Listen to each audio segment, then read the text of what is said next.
श्रीराम समर्थ.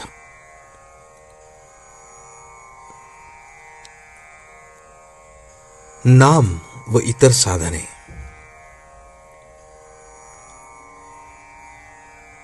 नवविधा भक्तीचा श्रवण, कीर्तन, विष्णुस्मरण इत्यादी क्रम हा सृष्टीक्रमाला धरू नये.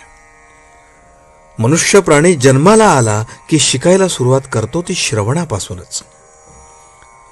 मुके लोक बहिरे असलेच पाहिजेत, कारण श्रवण न झाल्या कारणानेच त्यांना बोलता येत नाही.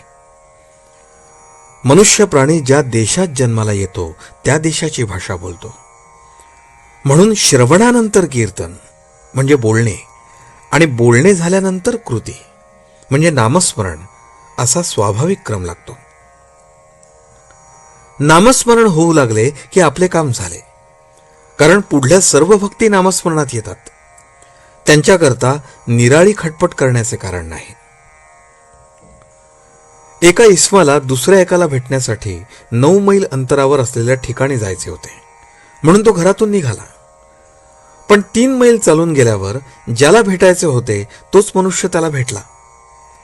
अशा वेळी आपले काम झाले म्हणून तो जसा पुढे जाण्याच्या खटपटीत पडणार नाही, त्याचप्रमाणे तिसरी म्हणजे नामस्मरण भक्ती केल्याने पुढल्या 6ही प्रकारच्या भक्तींचे फळ मिळते. भगवंताच्या स्मरणात सर्वस्व आहे ही अगदी खुणगाट बांधून ठेवा. भगवंताचे स्मरण हे कसे आहे? बाकी सगळ्या गोष्टी, सगळी सत्कर्मे, दानधर्म म्हणा, तीर्थयात्रा म्हणा, पारायण म्हणा, बाकीच्या सगळ्या गोष्टी या इंद्रियांसारख्या आहेत. ही सगळी इंद्रिय मानली तर भगवंताचे स्मरण हा प्राण आहे. बाकीची सर्व इंद्रिये जरी असली आणि प्राण नसेल तर इंद्रियांचा काही उपयोग नाही. तेव्हा नामस्मरण हा प्राण समजून तुम्ही प्रपंचात सुखी राहा. कर्तव्याला चुकू नका. कर्तव्य करीत असताना परमात्म्याचे स्मरण राखा. मुखामध्ये राम असू द्या. भक्ताने उपाधी बेताची म्हणजे गरजेपुरतीच ठेवावी. भगवंताचे अनुसंधान न चुकेल एवढीच उपाधी असावी. तसेच पचेल तेवढेच म्हणजे आनंदाने जेवढे करवेल तितकेच नामस्मरण करावे.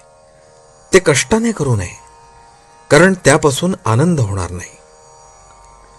नामात प्रेम येणे जरूर आहे, याकरता ते नाम अत्यंत आवडीने आणि त्याच्याशिवाय दुसरे काही साधायचे नाहीये या भावनेने घेतले पाहिजे, म्हणजे त्यात प्रेम येईल.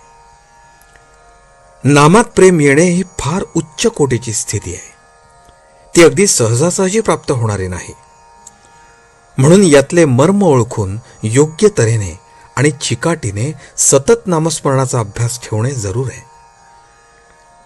भगवंताच्या नामाशिवाय मला काही कळत नाही असे ज्याला कळले त्याला सर्व कळले. आजचे बोधवचन. नामस्मरणाची बुद्धी झाली की आपले काम झाले. जानकी जीवन स्मरण. जय जय राम.